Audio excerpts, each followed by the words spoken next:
Do you even have the right in America to know what's in your food? I mean, I'd like to know. The federal government just came out with new guidelines for people with celiac disease. I am one of those people. I can't eat stuff that has wheat protein, otherwise known as gluten in it, wheat, rye, or barley. And so now you can, if you've below 20 parts per million, you can label your product as gluten-free. And I know from personal experience, 20 parts per million would not bother me at all. But when you start getting into actual, significant amounts of wheat, I am out of commission for the entire next day.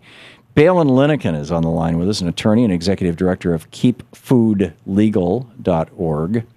Balin, welcome to the program. Thanks very much for having me on, Tom. So let me get this right. From reading your articles, it seems that what you're saying is that the food companies should have the freedom to tell us if they choose to, or not tell us if they choose to, whatever's in their food, and they can use any kind of labeling or descriptor that they want because somehow the free market will magically keep everything copacetic. Do I have that right? That may be an oversimplification of my position. I think that food companies should be forced by the FDA to label ingredients, for example. I'm fine with that, to have their mailing address, their company name, their product name.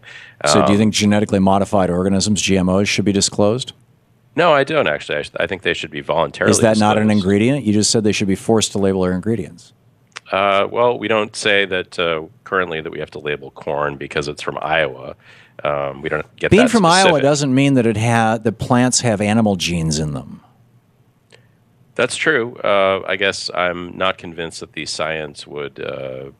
What is the reason? The European Union is convinced that the science is problematic. There's a fair body of work that indicates that GMOs themselves may may cause things like kidney problems. And then on top of that, a lot of genetically modified organisms are designed to contain, for example, their own pesticides. BT corn, for example, Bacillus thermophilus is a pesticide that is produced with an animal gene that is produced by that corn itself. So the corn is saturated with a pesticide far more than you would get if you were eating corn that had been simply sprayed with pesticide periodically and then been washed. And, there's some evidence that people react badly to having BT pesticide, literally integrated into every cell in the corn that they're eating. So the Europeans have said, no, not so much, thank you very much. And, I mean, they're not even just saying you got to label it. They're just saying we don't even want it. Japan, the same thing.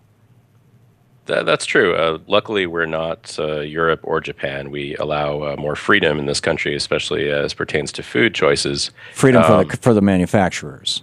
And for consumers. I mean, there are consumers who are pro-GMO. I'm neither pro-GMO How am I nor free anti-GMO. if I'm pro-GMO or anti-GMO if I don't know? How am I free? Well, you can buy organic food, which is, I think, definitionally free of GMOs. But if big government is not defining that definition doesn't have any weight.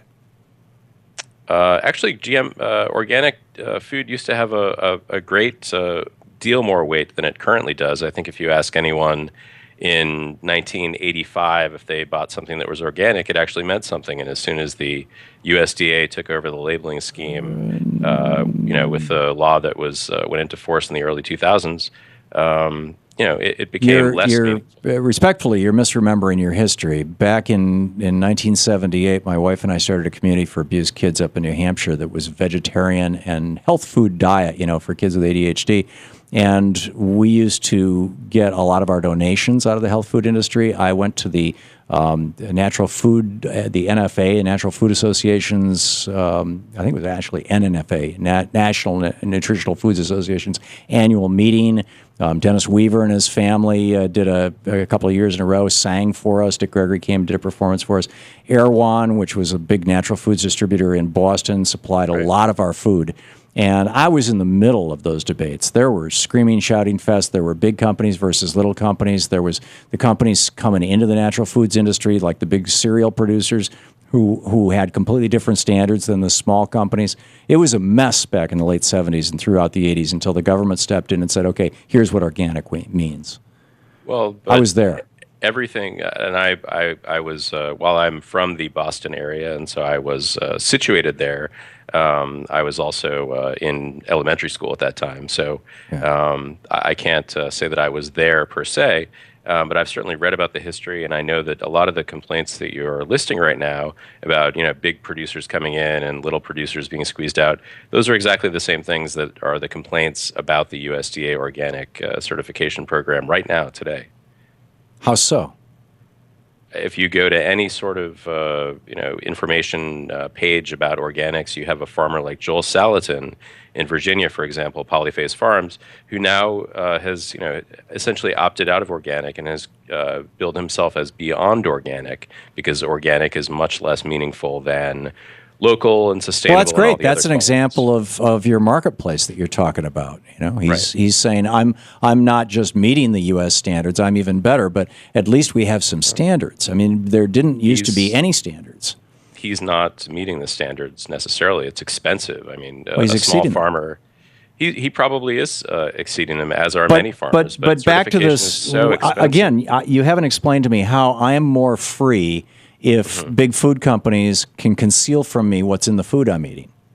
Well, let's use the example of organic food again to sort of, we don't force producers who, small farmers who use cow manure to fertilize their food to label their product by saying this product grown in animal feces. Even though we know that animal feces sometimes sicken people, have, certainly if you eat it raw impact.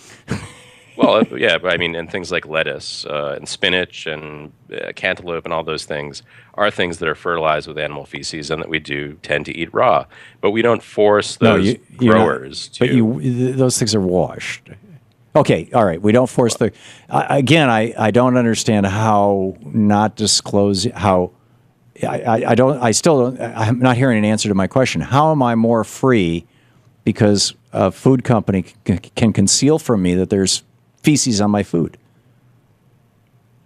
So you're suggesting that there should be a label, this product grown in animal feces? Well, if it's actually a legitimate, I don't think it's a legitimate problem. But if it were, absolutely, I would. Okay, if it's killing people, then you're making a strong argument for requiring that on the label. How am I more free if my food might kill me because there's animal feces on it and the manufacturer doesn't have to tell me? How does that make me more free? We're going to commercial? Yeah, we are. Okay. You get the last word. Everyone is more free when voluntary labeling exists, and the idea of going to some sort of fecal labeling for organic food is not going to help. Got it. Balin Linnekin, keepfoodlegal.org. Hang on just a second, This is the Thom Hartmann Program. Balin, thanks a lot for dropping by today. Cool. Thanks for having me. Good talking with you. We'll be right back.